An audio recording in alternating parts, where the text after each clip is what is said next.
کسی زمانے میں ایک بوڑھا جادوگر تھا۔ اس بوڑھے جادوگر نے اپنے بادشاہ سے کہا، مجھے ایک چالاک نوجوان کو میں اپنا علم سکھا سکوں تاکہ میرے مرنے کے بعد بھی میرا جادو کا علم آپ کے کام آ سکے۔ بادشاہ نے چالاک نوجوان کو تیار کر کے بوڑھے جادوگر کے پاس بھیجا۔ نوجوان بوڑھے جادوگر کے پاس روز جادو کا علم سیکھنے کے لیے جاتا۔ روزانہ کی طرح وہ جادو کا علم سیکھنے کے لیے جا رہا تھا۔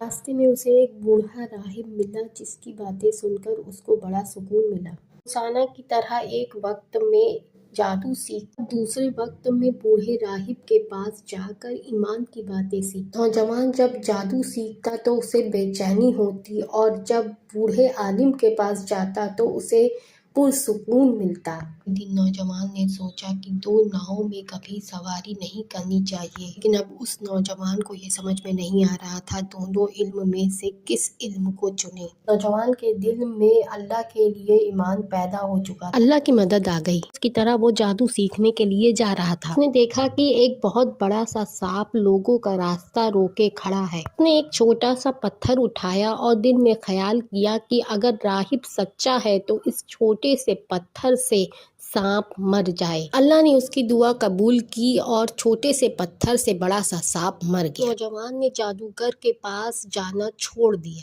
راہب کے پاس جاتے جاتے وہ ایمان میں اتنا پکا ہو گیا کہ اللہ نے اسے مستجاب الدعوات کا درجہ دے دیا، یعنی اس کی دعائیں قبول ہونے لگیں۔ اللہ نے اس کے ہاتھوں میں شفا دی، وہ اندھے اور کوڑھیوں کا علاج کرنے لگا۔ دھیرے دھیرے وہ بہت ہی مشہور ہو گیا۔ ایک مرتبہ جادو سکھانے والے بادشاہ کا وزیر نابینا ہو گیا۔ نابینا وزیر اس لڑکے کے پاس پہنچا۔ لڑکے نے جیسے ہی دعا کی، وزیر کی آنکھوں کی روشنی آ گئی۔ وزیر نے کہا کہ جب تیرے ہاتھوں میں اتنی شفا ہے تو تیرا رب کتنا شفیع اور طاقتور ہوگا۔ یہ کہہ کر وزیر ایمان لے آیا اور اس لڑکے کا شاگرد بن گیا۔ جب وزیر اپنے بادشاہ کے پاس گیا تو بادشاہ نے پوچھا کہ تم تو نابینا تھے، تم اچھے کیسے ہو گئے؟ وزیر نے کہا کہ میرے رب نے مجھے اچھا کر دیا۔ بادشاہ کو غصہ آ گیا۔ بادشاہ نے کہا کہ تیرا رب تو میں ہوں۔